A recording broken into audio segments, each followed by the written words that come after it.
This is a pretty intense HIIT workout using a BoSu.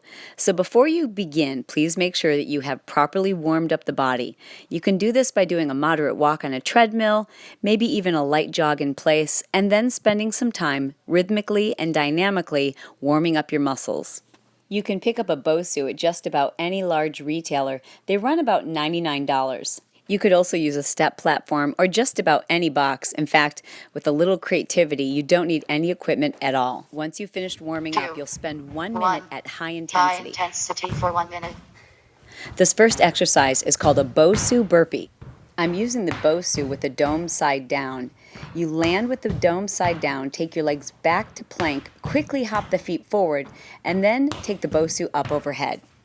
Now the BoSu isn't light, so you're getting a great shoulder workout, and at the same time, this is intense for the core, the legs, the arms, as well as the abs.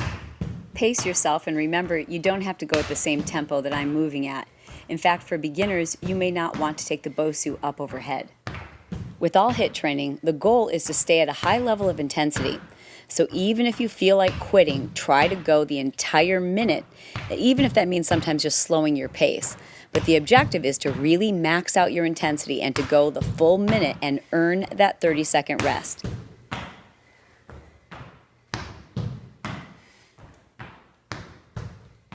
Three, 2, 1. Low intensity for 30 seconds.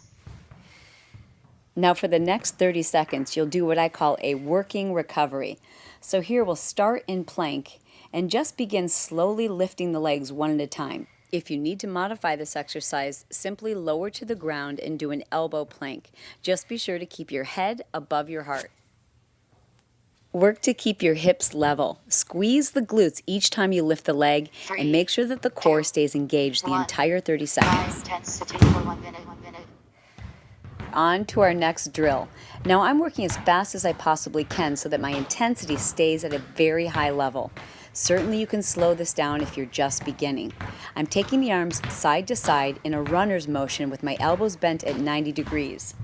Then to minimize impact on my knees, you'll notice that I'm keeping most of my weight on top of the BoSu, and I'm really just tapping down side to side. But again, moving as fast as possible and working to maintain my intensity for the entire minute.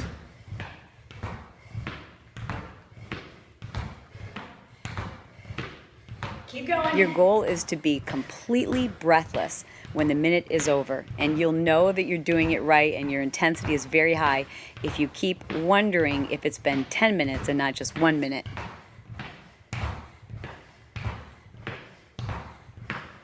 Three, 2, 1. Low intensity for 30 seconds. Yes, finally another 30-second recovery. And in this 30-second recovery, I'm going to do an active or dynamic stretch. So I'll place one foot on top of the BoSu, lunge, and then switch. Repeat this for 30 seconds.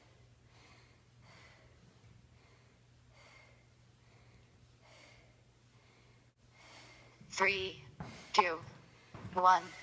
High intensity for 1 minute.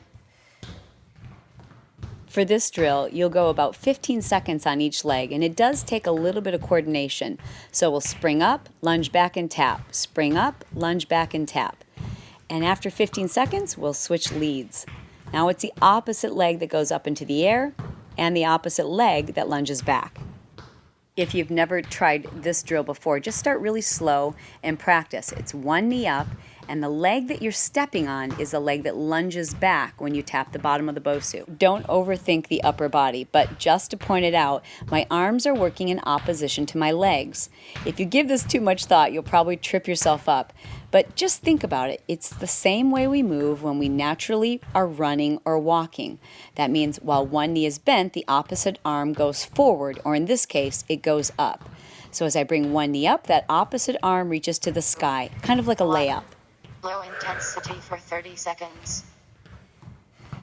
And finally, another 30-second recovery. This time, you'll extend the leg up, draw the knee in, and as you do that, I want you to flex the spine or crunch the abs, then extend back up before lowering that leg down. So again, it's lift, tuck, extend, lower. Lift, tuck, extend, lower.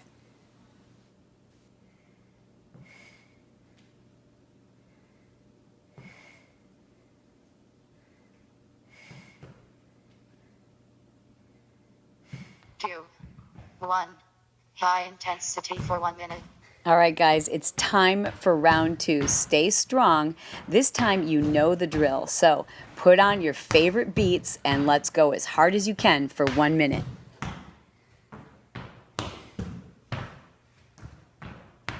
My favorite part about HIIT training is that the workouts can be much shorter. So if you're short on time, you can go through just 1 round. As long as your intensity is extremely high, you'll get incredible benefits from HIIT training. The key to getting the benefits of HIIT training is staying at a high level of intensity for the entire minute. The biggest mistake I see people making is that they'll go for 1 minute, but just at their regular aerobic capacity level. With HIIT training, you really want to push yourself to the max for the entire minute. I mean, by the time that minute's over, you should be gasping for air. When you do this, what happens is your heart rate and the level at which you're burning calories remains at that peak state even during your 30-second recovery. Seconds.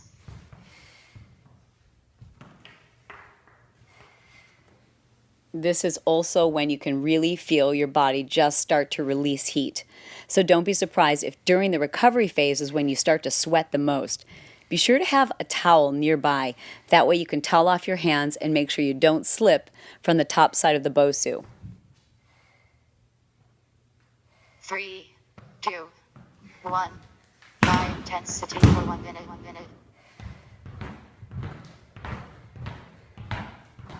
HIIT training places tremendous stress on the body. Now that might sound like a negative, but it's actually a positive.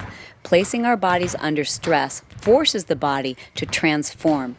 In order to change the body, in order to transform the body, we have to push our limits. But that's also why it's important that you not do HIIT training every day. Ideally, HIIT training should only be performed with a day of rest between each HIIT workout. If you're really working at your maximum intensity, you will definitely need that time to rest. The body makes its progress, its transformation, and its reparations in the time that we spend resting. So while you might be working out on the day after your HIIT workout, make sure it's something that's not as challenging on your anaerobic capacity. 3, 2, 1. Low intensity for 30 seconds.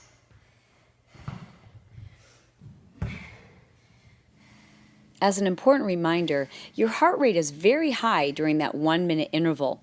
So during your 30 seconds of recovery, it's important that you keep your head above your heart rate. This will prevent you from feeling lightheaded or dizzy.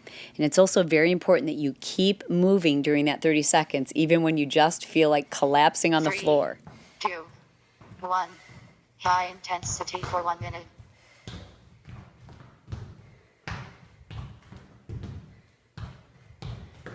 High-intensity workouts are fantastic when you're short on time, and especially for those people who want to break up a plateau. Sometimes we hit a plateau because we've been doing the same type of cardio for an extended period of time. Our bodies are very smart machines. They like to adapt. So the best way to shake up a plateau is by introducing something new, keeping the body guessing. You can do that with your strength training workouts and your cardio workouts. If you're in a routine of doing long, steady state cardio, like riding the cycling bike, spinning, running outside, or even cardio classes, by adding HIIT training, you will break up that plateau by interjecting something new to your cardio routine. This way you'll work at a higher intensity and get 1. great results. Low intensity for 30 seconds. Now, your 30 seconds of recovery doesn't have to be this exact exercise. Just remember, for those 30 seconds, you want to keep moving. It should be at a very low or moderate level of intensity. And for the entire time, you want to make sure that you're working through the recovery. Well, you've made it through 2 rounds. It's up to you whether you want to do another round of this HIIT training. I triple dog dare ya. But if you're done for today, just remember to spend a good 5 minutes doing an active recovery. Allow your heart rate to come down gradually, and then devote 3, 4, even 5 minutes to stretching. Now that the body is warm, this is when we can make tremendous improvements in our overall flexibility. I hope you enjoyed this HIIT workout. If you did, please leave a comment for me below this video and be sure to share it with your fit friends.